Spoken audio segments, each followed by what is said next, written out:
মৌলানা সাহেব উনি বলছেন যে যাদের পড়াশোনার জ্ঞান নেই, যারা পড়তে জানেন না, তারা কিভাবে ইমাম মাহাদিকে চিনবেন? আমরা যারা নিরক্ষর রয়েছি, আমরা কিভাবে ইমাম মাহাদিকে চেনার জন্য যাচাই বাছাই করতে পারি? আমাদের জন্য আল্লাহ কোনো পথ খোলা রেখেছেন কিনা মৌলানা আব্দুল ওয়াহাব সাহেব বুঝিয়ে বলবেন। অবশ্যই খোলা রেখেছেন। আল্লাহ তাআলা তাকে চেনার এবং জানার এবং তার নৈকট্য লাভের পথ খোলা রেখেছেন। কোরআন শরীফের সূরা আনকাবুতের শেষে আল্লাহ তাআলা এই কথা বলে দিয়েছেন, ওয়াল্লাযীনা জাহাদু ফীনা লানাহদিয়ান্নাহুম সুবুলানা। যারা আন্তরিকভাবে আমাদের মাঝে বিলীন হয়ে আমাদেরকে অন্বেষণ করে, অর্থাৎ আমাদের দেখানো পথে তারা অগ্রসর হবার চেষ্টা করে, লানাহদিয়ান্নাহুম সুবুলানা, আমরা অবশ্যই আমাদেরকে পাবার পথ তাকে দেখিয়ে দিই।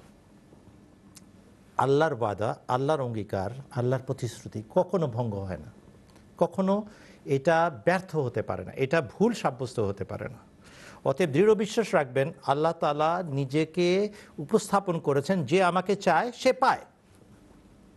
কিভাবে পায়? যেভাবে হযরত বেলাল রাদিয়াল্লাহু আনহু পেয়েছিলেন। উনি কি ইউনিভার্সিটি পাস ছিলেন? না। উনি কি অক্ষর জ্ঞান রাখতেন? জি না। তাহলে উনি কিভাবে সত্য জানতে পারলেন? হযরত বেলাল রাদিয়াল্লাহু আনহু কিভাবে সাইয়্যিদনা বেলাল হলেন?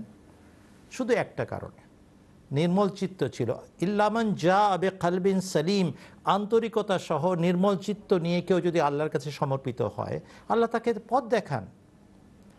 হযরত বেলাল রাদিয়াল্লাহু আনহু বলেছেন, আহাদ আহাদ, আমার অন্তরাত্মা এক জীবন্ত আল্লাহকে অন্বেষণ করছে, আর ইসলাম ধর্মে আমি তাকে খুঁজে পেয়েছি।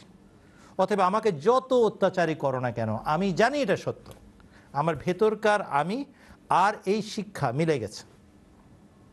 অতএব যারা আল্লাহকে অন্বেষণ করছেন আর পড়াশোনা জানেন না বা পড়াশোনা করার অভ্যাস নাই, তারা কমপক্ষে দোয়া করতে পারেন, আন্তরিকভাবে আল্লাহর কাছে কাঁদতে পারেন যে আল্লাহ, এরকম একটা দাওয়াত পেলাম, এমন একটি আমন্ত্রণ নিমন্ত্রণ পেলাম, যেটা আমি যাচাই করার ক্ষমতা রাখি না, কিন্তু তুমি মালিক, তুমি সব জানো, আমার যোগ্যতা, আমার দুর্বলতা তোমার সব জানা আছে, আমাকে তুমি পথ দেখাও।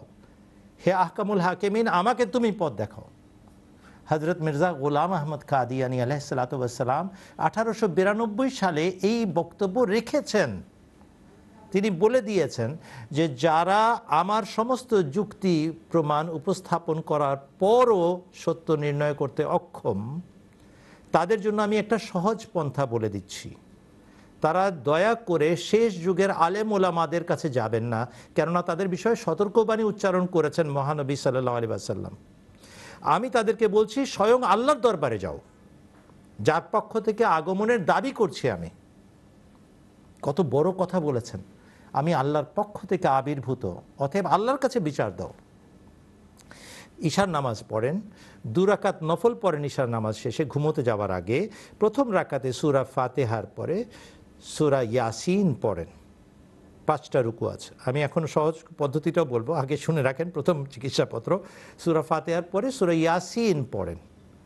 দ্বিতীয় রাকাতে সূরা ফাতিহা তেলাওয়াতের পর 21 বার সূরা ইখলাস পড়েন, 300 বার দুরূদ শরীফ পড়েন, 300 বার ইস্তেগফার পড়েন। তারপরে আমার নাম নিয়ে বিচার দেন, হে আল্লাহ, মুলকে হিন্দুস্তানে মির্জা গোলাম আহমদ নামে এক ব্যক্তি, আমরা তো তাকে মেনেছি হযরত মির্জা গোলাম আহমদ আলাইহিসসালাতু ওয়াসসালাম বলি, যে ব্যক্তি যাচাই করছে ভদ্রভাবে শুধু তার নাম উচ্চারণ করে আল্লাহর কাছে বিচার দেন যে এই ব্যক্তি হিন্দুস্তানে দাবি করছেন তোমার পক্ষ থেকে আগমনকারী মাহদী এবং মাসিহ হবার, আমি তাকে সত্যবাদীও বলি না, আমি তাকে মিথ্যাবাদীও জানি না, তোমার কাছে আমি বিচার দিলাম নিরপেক্ষ মন নিয়ে, আমাকে তুমি জানাও হে আল্লাহ। এই যে পদ্ধতি উনি বলেছিলেন, 15 দিন এটার মুরাকাবা করেন। আর যারা এই বড় বড় সূরা পড়তে পারেন না, অনেক কিছু জানেন না, ঠিক আছে, তারা যা পারেন সেটা পড়েন, আর 40 দিন পর্যন্ত করেন। আর আল্লাহর কাছে নির্মল চিত্ত নিয়ে বিচার দেন, আল্লাহ, আমি তোমার এক অধম বান্দা, আমাকে পথ দেখাও, যেভাবে তুমি আগের যুগে পথ দেখিয়েছো এই যুগেও তুমি আছো। এইভাবে আন্তরিকতার সাথে দোয়া করেন। হাজার হাজার আহমদী এই পদ্ধতিতে আল্লাহর পক্ষ থেকে জানতে পেরেছেন, নিদর্শন পেয়েছেন। আপনাদেরকেও মুক্ত আহ্বান, আপনারাও পাবেন। অতএব নিজেদেরকে অযোগ্য মনে করবেন না। আমরা পড়ালেখা, কেউ বেশি পড়াশোনা করেছে, কেউ পড়াশোনা কম করেছি, তাতে কি যায় আসে? আমাদের আল্লাহ সর্বজ্ঞানী, সর্বত্র বিরাজমান এবং সর্বশ্রোতা। উনি আমাদের মনের অবস্থা জানেন। অতএব তার কাছে কান্নাকাটি করেন, তার কাছে দোয়া করেন, আল্লাহর কাছে পড়ে মিনতি জানান। আল্লাহ তাআলা আপনার অন্তরের চাহিদা অনুযায়ী ধরা দিবেন ইনশাআল্লাহ। ধন্যবাদ।